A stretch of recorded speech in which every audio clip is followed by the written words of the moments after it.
Okay, so I thought I'd give you guys a tour of my carving studio. It's just like a section in a agricultural barn. I set this up, I don't know, I made this frame, I guess, just over a year ago.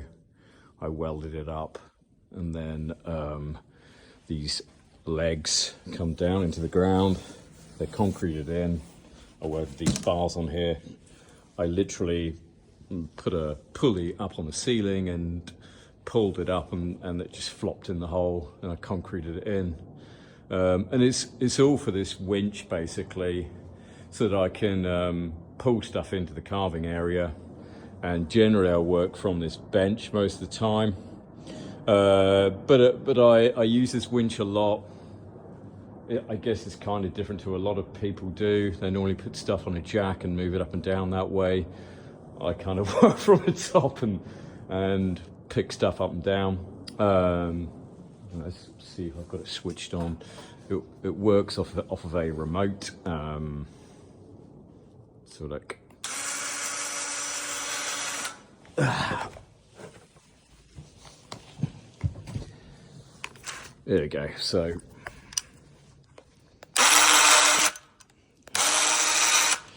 and generally I coat screw this eye onto whatever block I'm working on at the time, and yeah, and then I can pick stuff up, twiddle it around, put blocks underneath it, whatever. But generally I do most of my stuff from here. So I'm doing a very simple couple of carvings of 2 pheasants. Probably get most of that done this evening. And then in between that, I was still on my osprey projects. That is nearly done. The legs are becoming very realistic, and that's what the anchor point is. So that's, yeah, most of that is one solid piece of steel that I welded together out of threaded rod, and then these are then both the legs run parallel. Well, just grab this. These run parallel next to each other, and I have a template for placing them onto whatever I place them onto, and then you get these legs will then, the feet will then sit flat on whatever it's perched on.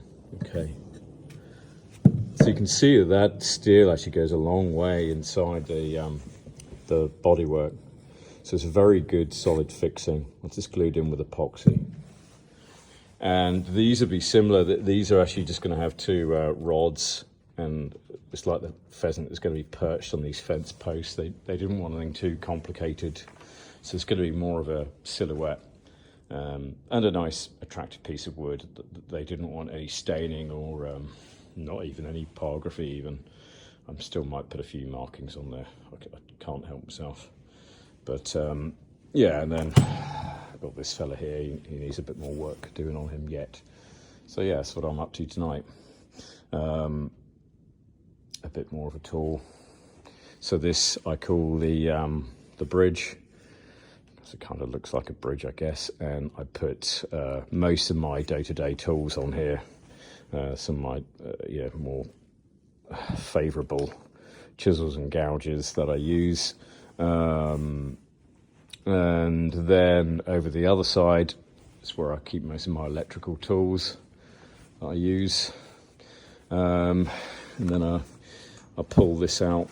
That's my very Heath Robinson power cable, power supply, which I can pull and hang directly over whatever it is I'm working on at the time.